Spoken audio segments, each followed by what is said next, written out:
கர்த்தருக்கு ஸ்தோத்திரம். யெகோவா ஈரே பிரேயர் டைம் சேனலுக்கு உங்களை வெல்கம் பண்ணுறேன். பிரியமானவர்களே, நாம் இப்பொழுது பார்க்கவிருக்கிற வேத பகுதி 1 கொரிந்தியர் 1:29. மாம்சமான எவனும் தேவனுக்கு முன்பாக மேன்மை பாராட்டாதபடிக்கு அப்படி செய்தார். எப்படி செய்தார்? அதாவது பிரியமானவர்களே, நாம் ஆண்டவரின் பிள்ளைகள். எளியவனையும் உலகத்தில் ஆஸ்தி ஐஸ்வர்யம் பொருந்திய ஒரு மனிதனையும் அவர் சமமாக பார்க்கிறார், சமமாக நேசிக்கிறார். அதுதான் இப்படி சொல்லப்பட்டுள்ளது. யாருமே சொல்ல முடியாது. ஆண்டவர் உலகப்படியான மேன்மையான காரியங்களுக்காக எந்த மனிதனையும் நேசிக்கிறவர்னு சொல்லவே முடியாது. ஏன்னா நமது ஆண்டவர் அப்படி நேசிக்கிறவர் அல்ல. எனவே தான் வேதத்தில் சொல்லப்பட்டுள்ளது, ஞானிகளை வெட்கப்படுத்தும்படி தேவன் உலகத்தில் பைத்தியமானவைகளை தெரிந்து கொண்டார்னு. அதாவது பலம் உள்ளவைகளை வெட்கப்படுத்தும்படி தேவன் உலகில் பலவீனமானவைகளை தெரிந்து கொண்டார்னு. எனவே மனிதர்களாகிய நமது உலக பலன், ஆஸ்தி, அழகு போன்ற அழிந்து போகிற காரியங்களை தேவன் எதிர்பார்க்கிறவரோ நேசிக்கிறவரோ அல்ல. இவைகள் வழியாக நாம் நமது தேவனை பிரியப்படுத்த முடியாது.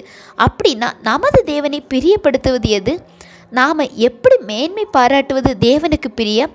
அதாவது நமது ஆண்டவரை பிரியப்படுத்துவது என்பது நாம் அவரை குறித்து ஆண்டவருக்குரிய காரியங்களில் மேன்மை பாராட்டுவது தான். மேன்மை பாராட்டுகிறவர்கள் கர்த்தரை குறித்து தான் மேன்மை பாராட்ட வேண்டும். எனவே அவரே நமக்கு ஞானம், நீதி, பரிசுத்தம், மீட்புமானார் அப்படின்னு போடப்பட்டுள்ளது வசனத்தில். உணர்வடைங்க. நீங்கள் எதை குறித்து யாரை குறித்து மேன்மை பாராட்டுறீங்க? உலக காரியங்களையா, இல்லை ரொம்ப விரும்புகிற மனிதர்களை குறித்தா? ஒரு மனிதன் நமக்கு ஒரு ஹெல்ப் பண்ணியாச்சுன்னா அவங்களால தான் எல்லாமே நடந்தது, அவங்க உதவி இல்லைன்னா என்னால் ஒன்றுமே பண்ணியிருக்க முடியாது அப்படின்னு நம்ம சொல்கிறோம். கண்டிப்பாக இல்லைங்க. அவங்க அந்த மனிதர்கள் மூலமாய் அந்த உதவியை செய்தது நமது தேவன். அப்போ நீங்கள் என்ன சொல்லணும்?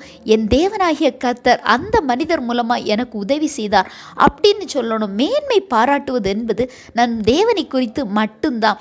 ஒப்பு கொடுங்க பிரியமானவர்களே.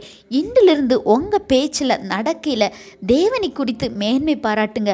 உலக காரியங்களை, உலக மனிதர்களை அல்ல. யாரை பிரியப்படுத்துவதற்காக நாம் இப்படி பேசுகிறோம்? யோசிச்சு பாருங்க. ஆண்டவரை பிரியப்படுத்துகிற மாதிரி நடைங்க. ஆண்டவரை பிரியப்படுத்துங்க.